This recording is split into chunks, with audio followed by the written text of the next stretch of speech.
আরে পিউ, কেমন আছিস বল? অনেক দিন পর কথা হলো, বলা যায় অনেক বছর পর। বল কেমন আছিস? কাকু কাকিমা কেমন আছে? হ্যাঁ রে, সবাই ভালো আছে রে। আমিও ভালো আছি। আসলে আমার নেক্সট উইকে বিয়ে, তাই ফোন করলাম। আরে, এ তো খুব ভালো কথা। ওই ছেলেটার সাথেই হচ্ছে? হ্যাঁ রে, ওই ছেলেটাই। সবাইকে তোর মতো হয় নাকি? এখনো সেই পুরনো রাগটা পুষে রেখেছিস, তাই না রে? ভুল বুঝছিস আমাকে। হ্যাঁ সেই, আমরাই তো সবাই বলছিলাম তুই একাই ঠিক ছিলিস। যাই হোক, ওসব কথা আর ভাবতে ভালো লাগে না, বিরক্ত লাগে।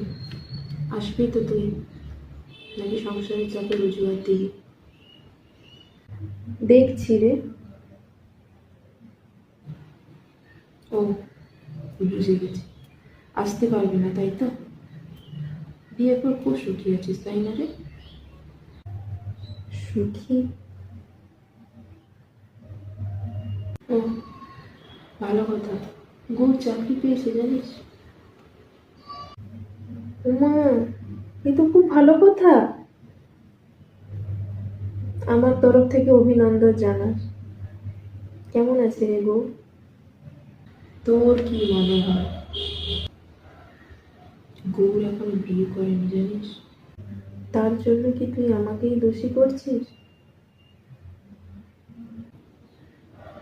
তুই চাইলেই সব হতো রে।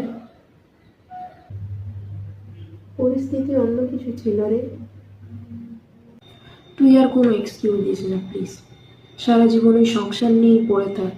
তোর মতো একটা ভীতু পিছিয়ে পড়া মেয়ে না, জীবনে কিচ্ছু পাওয়া হবে না। হুম, ওই আপনজনদের কথা রাখতেই নিজেকে ব্যস্ত রাখ। নিজের ভালো আর ভাবতে হবে না তোকে। এই রাখলাম রে, পারলে আসিস। ওকে, বাই।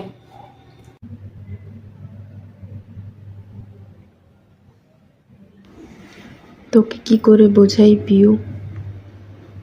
ভালোবাসাটা হলো মোহ, আর সংসারটা হলো মায়া।